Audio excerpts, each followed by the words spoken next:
अस्सलाम वालेकुम। सबसे पहली और खूबसूरत बात जो इस वीडियो में करने जा रहा हूँ कि वो ये है कि इलाज मुझसे करवाएं या आप लोग जिससे मर्जी करवाएं, मगर मेरी ये ख्वाहिश होगी, मैं ये चाहूँगा कि आप लोग इस बात को जंगल में लगी आग की तरह फैला दें। जितना ज़्यादा इस वीडियो को आप लोग फैलाएंगे उतना ज़्यादा इंसानियत का इंशाअल्लाह मेरा ज़ाती यकीन है कि 1000% भला होगा। क्योंकि जो मैं बात कहने जा रहा हूँ वो ये है कि इलाज जब भी करवाया जाता है, इलाज के दौरान इंसान को ये पता होना चाहिए उसने गज़ा कौन सी खानी है ना। बगैर गज़ाई प्लान के इलाज मुमकिन नहीं है। इंसान अपनी हर तरह की बीमारी का इलाज करवा रहा है, उसके लिए बहुत सारी दवाइयाँ खा रहा है, मगर उसको इस चीज़ का नहीं पता कि उसने अपनी उस बीमारी, अपने उन मसलों के दरमियान उसकी जिस्म में एक मसला है या 100 मसले हैं। ठीक है, हम तमाम मसलों को इकट्ठा नोट करते हैं, रजिस्टर पे लिखते हैं। ठीक है जी, उसके बाद पेशेंट को एक दवाई का प्लान देते हैं और साथ में खुराक का प्लान देते हैं कि आज के बाद आप इस तरह का सालन खाएं, इस तरह की रोटी खाएं, इस तरह की सब्जी खाएं, इस तरह की आप चटनी खाएं, कावा पिए, ड्राई फ्रूट खाएं, मशरूबात खाएं, फल खाएं, चटनी खाएं, मतलब जो कुछ भी खाना पीना उसको एक डाइट प्लान रिटर्न में लिखा हुआ दिया जाता है।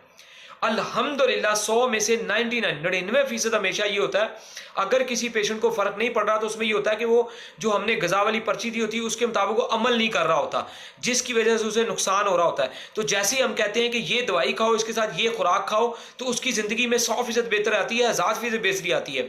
यही वजह है कि 1 साल पुराना, 2 साल, 10 साल, 15 साल पुराने लोग भी जो हैं वो हमारे अल्हम्दुलिल्लाह हमारे तरीका इलाज से सेहतयाब होते हैं और उनकी वीडियोस वगैरह हमने अक्सर माशाल्लाह अपनी चैनल्स पे लगाई होती हैं। ठीक है जी, तो दवाई दुनिया का किसी भी तरह का इलाज करवाएं, मुझसे या जिससे भी करवाएं, आपके पास गजाई प्लान होना चाहिए।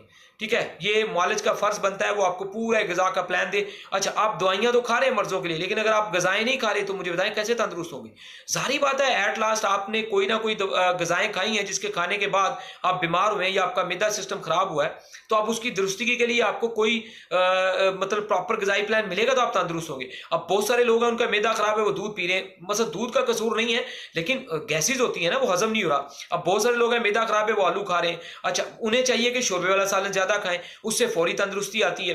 अच्छा, नमक मिर्च जो है वो सुरख मिर्च जो हांडी में डालते हैं वो छोड़ के बैठे हुए, जबकि हम वो फौरन डलवाते हैं उससे बेहतरी आ जाती है। कब्ज दूर करने की चीज कोई नहीं खा रहे, कब्ज दूर करेंगे तो मतलब ये सारी चीजें, गजाई प्लान होगा तो जिंदगी तंदुरुस्त होगी, बीमारियां खत्म हो जाएंगी।